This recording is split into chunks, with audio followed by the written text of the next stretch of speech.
আসসালামু আলাইকুম। আশা করি সবাই ভালো আছেন আর আমিও ভালো আছি। আজকে অনেকদিন পরে রান্না নিয়ে আসলাম। নিজে নিয়ে অনেক একটু ব্যস্ত ছিলাম, নিজে একটু সময় দিলাম। এখন আমি আজকে রান্না করব চিকেন রোস্ট। আর কীভাবে রান্না করি সাথে থাকেন।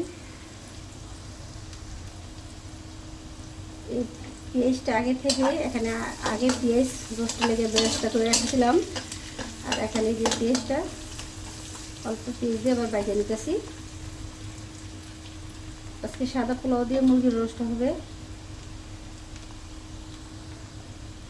আর যেহেতু রোস্ট আমি সাদা করব, কোনো বেশি মশলা দিব না।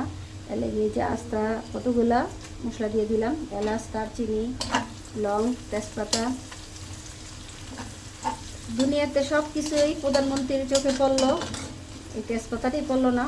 তেজপাতার কোনো দাম বাড়লো না, এই আফসোস এটি রয়ে গেল।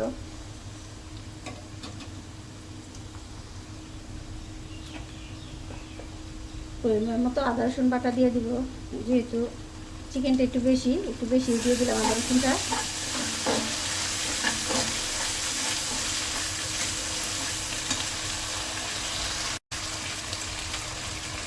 আদা রসুনটা ভাজা হয়ে গেলে এখানে আছে টক দই, টমেটো, বিভিন্ন বাদাম বাটা আর রোস্টের মশলা আর টেস্টিং সল্ট মানে লবণ, সব কিছু একসাথে মাখাই নিছি। মানে ভিডিও লং করলে সবাই দেখে না, মানে সব ভিডিও সবাই পছন্দ করে, এটার জন্য সব কিছু আমি একসাথে করে নিছি।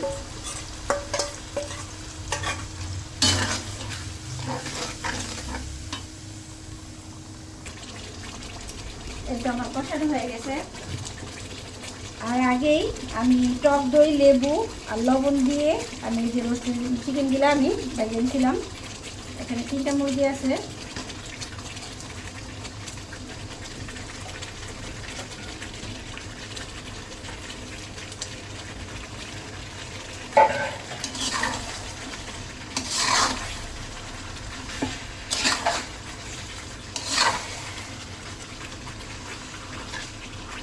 মানে ভিডিওটা শর্ট হওয়ার জন্য আমি চিকেনগুলো দেখাইনি বাজার। আমি আগে টক দই, লেবু, লবণ বলতেছি। কেউ যদি বিয়েবাড়ির মতো রোস্ট খেতে চান, টক দই, লেবু, লবণ দিয়ে বারবার বলতেছি এইভাবে ভেজে দিবেন।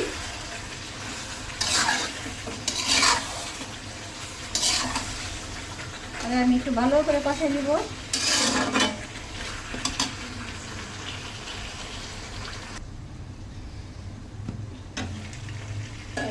অনেকখানি কষা গেছে, তেল ছেড়ে দিছে। এমনভাবে কষাইবেন যাতে তেল ছেড়ে দিয়ে, যে তেল ছেড়ে দিতে। এখন যেহেতু আমি শুকনো জল খামো না, এই যে কাঁচামরিচ ছোটো ছোটো করে দিয়ে দিলাম, একটু কাঁচা জল খামো।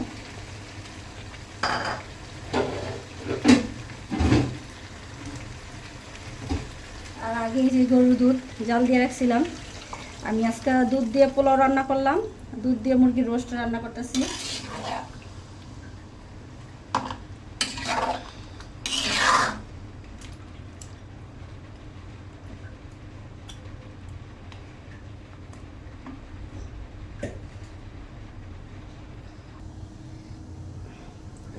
এই তো আমার রান্না শেষ পর্যায়ে। আর যেহেতু সাদা পোলাও দিয়ে খাবো, একটু ঝোল রাখতে হয় হালকা।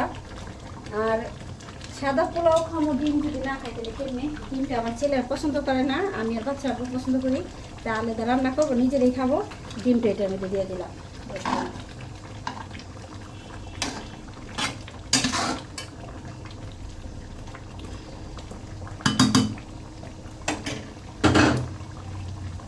আর এখানে যে লেবুর রসটা দিয়ে দিব।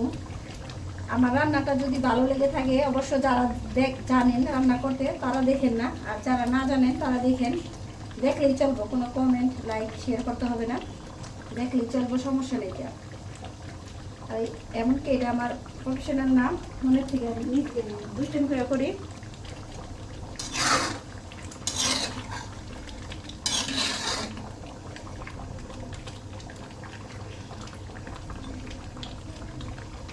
কালকে একটু জোর রাখুন। আর আগেই টিকা বানায় রেখে দিয়েছিলাম ফ্রিজে, ওইটা ওভেনে গরম করে নেব, সমস্যা নেই।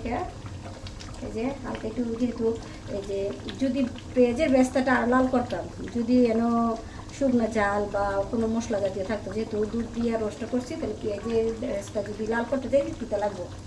এলাকে হালকা একটু করছি। আবার রান্নাটা এই পর্যন্ত। আর এখানে আছে যে দুধের সাদা পোলাও, এই যে ক্যামেরাটা একটু ঘুরাই নিই। এই যে এখানে আছে দুধের সাদা পোলাও, সাথে ডিম দিয়ে রোস্ট দিয়ে আর টিকা দিয়ে খাওয়া হবে। আমার রান্নাটা কেমন হয়েছে অবশ্যই অবশ্যই সবাই দেখবেন, কমেন্টে করবেন না। আর যারা পারেন তারা দেখেন না, যারা না পারেন তারাই দেখেন। আল্লাহ হাফেজ।